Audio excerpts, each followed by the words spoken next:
Queridos irmãos, queridos amigos, mais uma vez estamos aqui para fazer uma breve reflexão sobre os acontecimentos que não param, né? Cumprindo assim aquilo que as Escrituras apontaram pelos profetas, pelo Novo Testamento, não é? E que hoje a história vem compondo esse cenário. De certa forma, o cenário está praticamente montado para a volta de Jesus e os acontecimentos que antecedem a esse grandioso fato. Eu quero falar hoje sobre um tema. O título dessa reflexão é o seguinte: o Sinédrio de Israel. O Sinédrio de Israel se prepara para trair o Messias pela segunda vez. Repetindo, o Sinédrio de Israel se prepara para trair o Messias pela segunda vez. Por que pela segunda vez? Porque isso já aconteceu no momento em que o Sinédrio de Israel, na época de Cristo, se organizou, se conspirou, se articulou para condená-lo à morte. Antes de nós entrarmos nessa questão mais específica, vamos entender o que é o Sinédrio. O Sinédrio é a Corte Suprema de Israel, a corte para julgamentos de questões que envolvem o povo, a religiosidade. Este Sinédrio era composto de 71 membros, e o sumo sacerdote, normalmente, era o presidente deste Sinédrio. Na verdade, o Sinédrio começa inspirado num texto da Torá, não é? Eu vou ler esse texto para vocês. Está lá em Deuteronômio, né? Que diz assim, Deuteronômio, capítulo 16, versos 18. Juízes e oficiais constituirás em todas as tuas cidades que o Senhor teu Deus te der, entre as tuas tribos, para que julguem o povo com reto juízo. Na verdade, Deuteronômio, que significa segunda lei, era exatamente aquele momento em que o povo estava se organizando após sair do Egito. E, segundo esta mitzvot, esse mandamento, o povo deveria constituir juízes, não é? E isso inspirou, de certa forma, a criação mais adiante do Sinédrio, que foi montado por um grupo de 71 membros, como eu disse, sendo o sumo sacerdote o presidente desta Corte Suprema. Este Sinédrio durou até o século IV, depois de Cristo, na época de Constantino. Logo depois, o Sinédrio foi dissolvido, porque Israel entra na diáspora, né?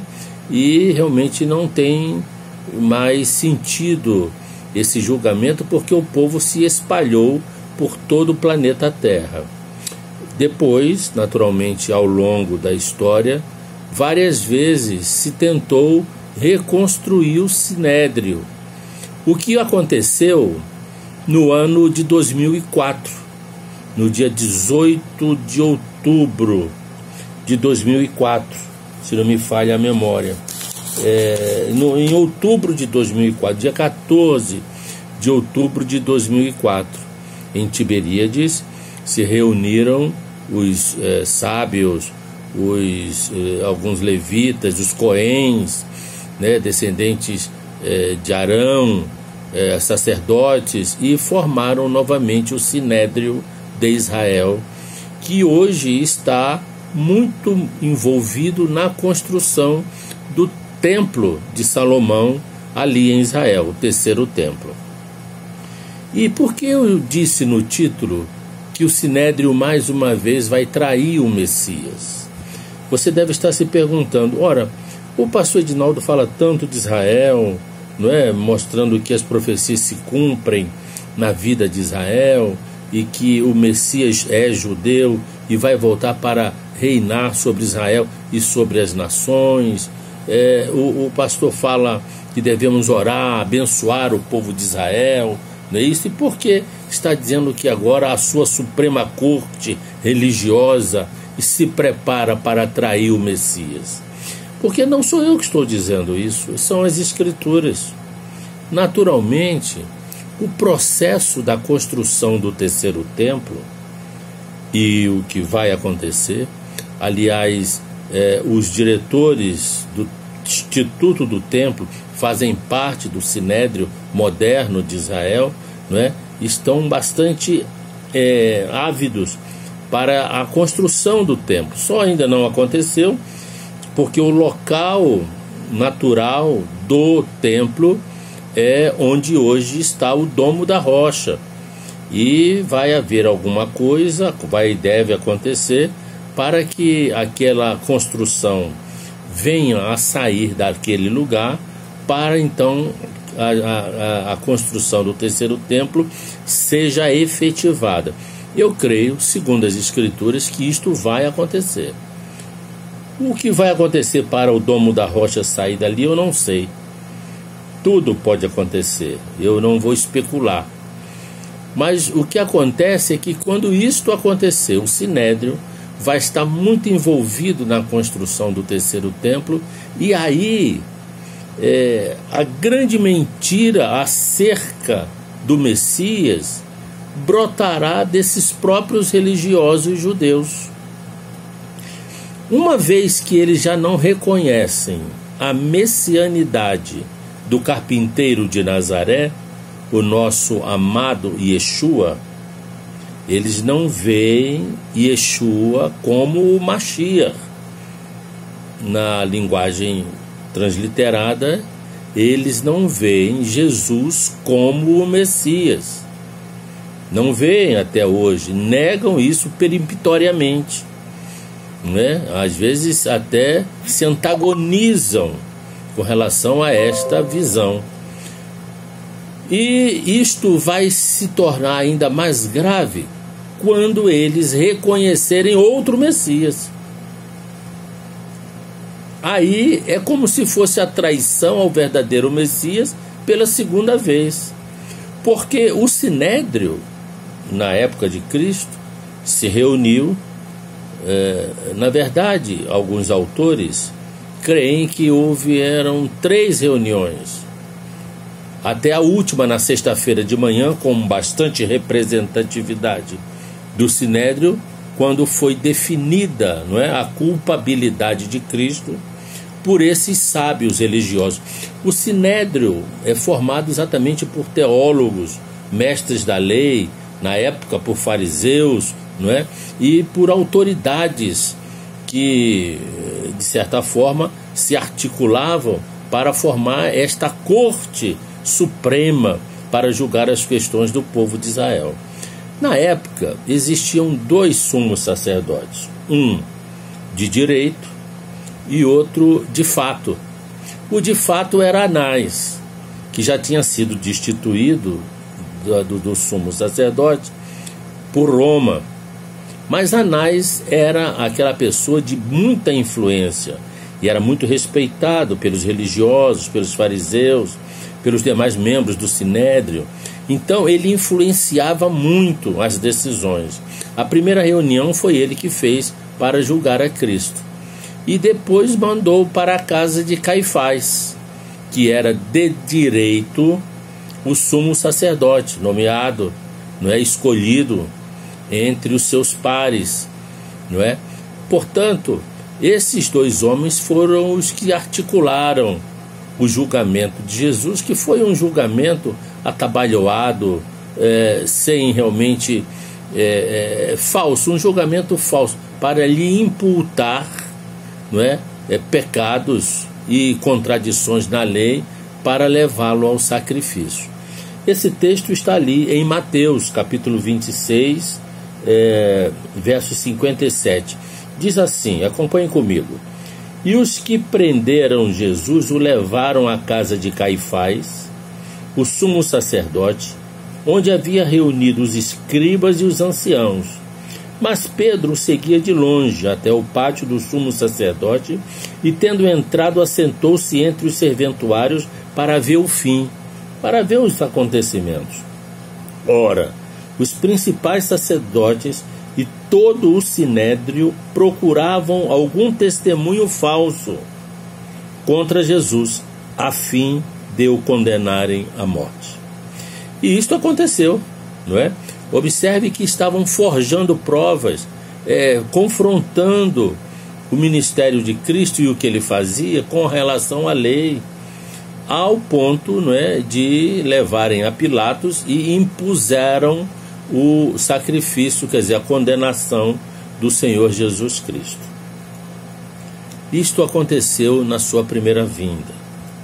Na sua segunda vinda, ele disse, o próprio Jesus disse, que eles vão traí-lo novamente, que eles vão novamente, não é, negar a sua messianidade, escolhendo a outro.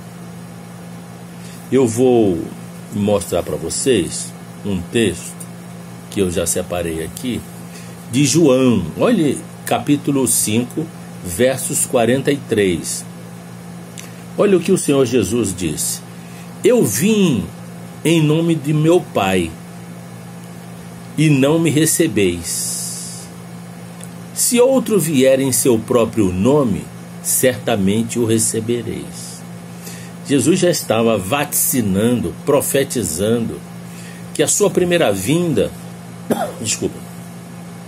a sua primeira vinda seria, de fato, repugnada, não reconhecida pelos judeus. O que aconteceu? Na verdade, apenas uma minoria, os apóstolos, né, depois outros, reconheceram a messianidade de Cristo. Aquela multidão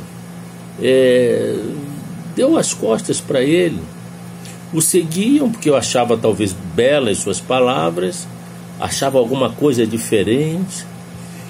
Alguns o seguiam porque enchiam as barrigas nas multiplicações do alimento, outros pelos milagres que ele fazia, que assustava. Não seria esse o Messias? Mas quando o Messias começou a doutrinar aquele povo, o que eles disseram? Muito duro o seu discurso. Quem pode suportar? E debandaram. Por isso Jesus falou a Pedro: Pedro, cadê essa multidão? Se foram todos, Senhor. E Jesus perguntou a Pedro: e vocês vão também? E Pedro, falou: para onde iremos nós, se só tu tens a palavra de vida eterna? Isso quer dizer que na sua primeira vida, Jesus não contou com a adesão do povo de Israel.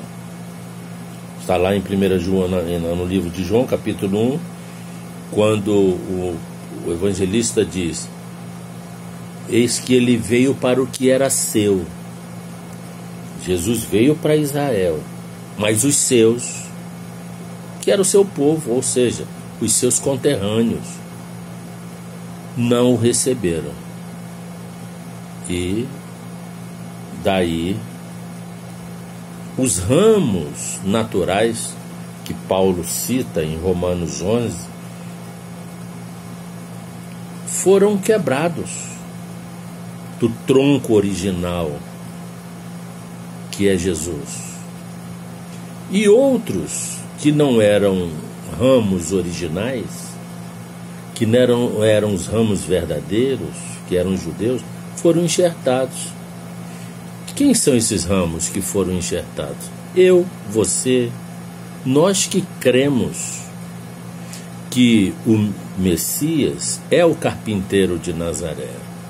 Nós que cremos que Jesus Cristo é o Filho de Deus, enviado à terra para o plano de salvação. Nós que declaramos que Ele é o Senhor e Salvador. Nós que entregamos as nossas vidas a Ele. Esses foram os ramos, que a rigor não eram bons. A Bíblia chama, segundo Paulo em Romanos 11, de zambujeiros, mas que fomos enxertados. E agora desfrutamos da seiva da raiz, ou seja, aquela originalidade que estava no povo judeu, que esperaria o Messias, está em nós, porque nós não apenas o reconhecemos como o Messias de Israel, mas o reconhecemos como o Salvador do mundo e reconhecemos como nosso Senhor. E por isso estamos vinculados a Ele. Quanto aos judeus, muitos serão enganados. O próprio Jesus falou isso. Olha, eu vi meu nome, nome do meu Pai, vocês não me reconheceram. Mas outro vai vir enganando vocês. E vocês vão aceitar. O apóstolo Paulo, de certa forma, também fala isso. Eu vou ler para vocês um texto muito forte, muito claro. Está lá em 2 Tessalonicenses capítulo 2. Paulo escrevendo aos irmãos da Tessalônica, que estavam meio frágeis na doutrina. E Paulo resolveu ensinar escatologia. E falou exatamente isso. Vejamos, capítulo 2, versos 1 a 12. Desculpa, mas eu não vou ler até 12.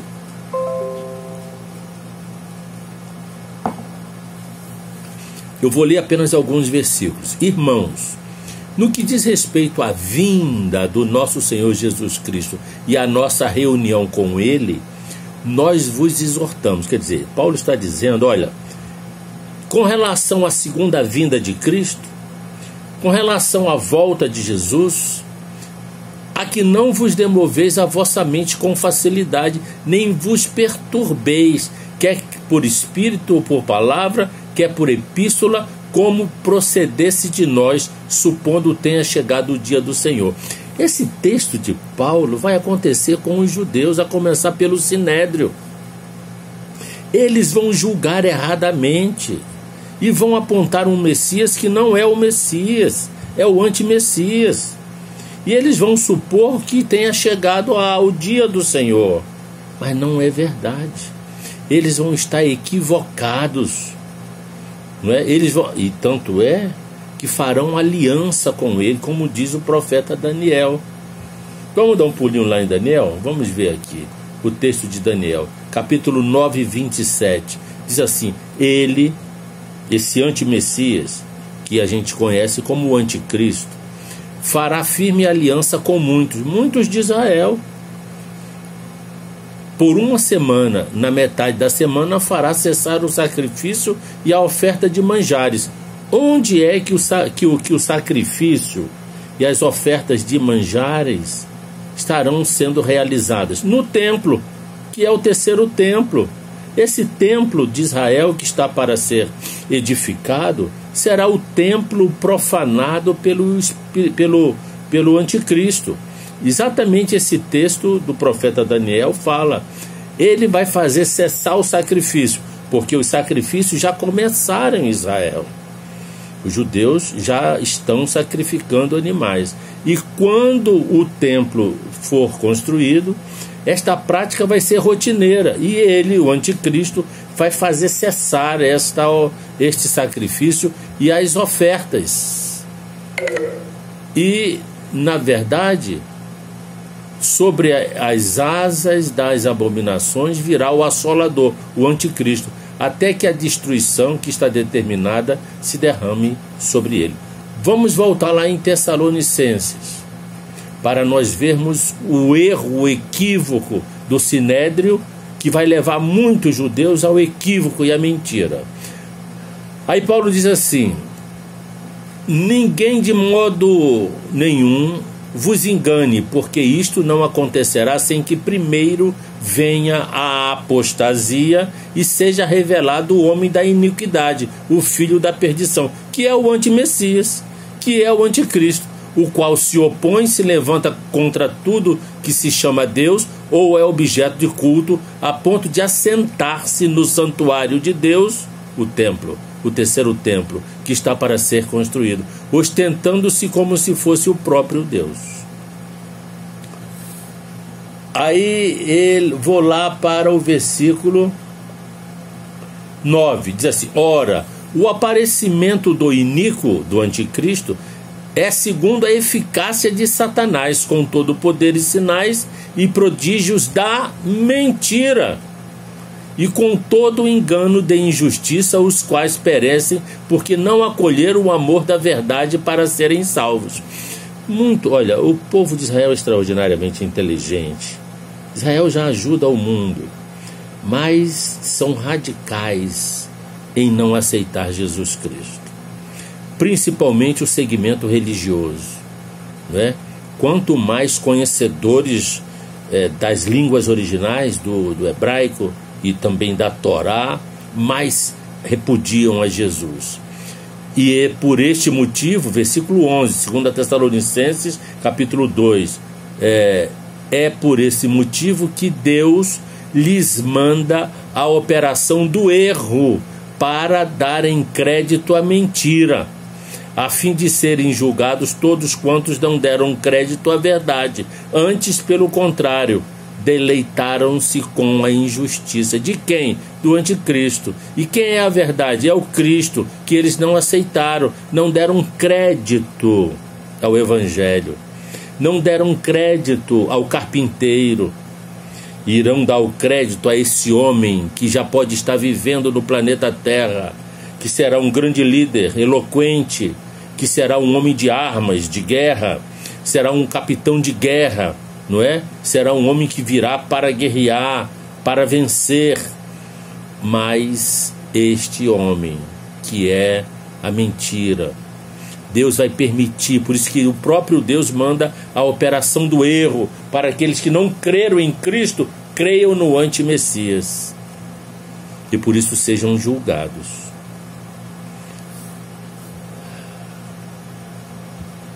Nós, evangélicos, às vezes nos entusiasmamos, vamos para Israel, e aliás, muitos que vão para Israel hoje vão idolatrar a cidade de Jerusalém. Muitos que vão para Israel hoje vão idolatrar os objetos. Hoje, Jerusalém está para os evangélicos o que Roma está para os católicos, centro de idolatria, salvo raras exceções. Não quero generalizar isso, mas na maioria das vezes os evangélicos vão para lá para fazer sincretismo religioso, perdem tempo. Eu estou querendo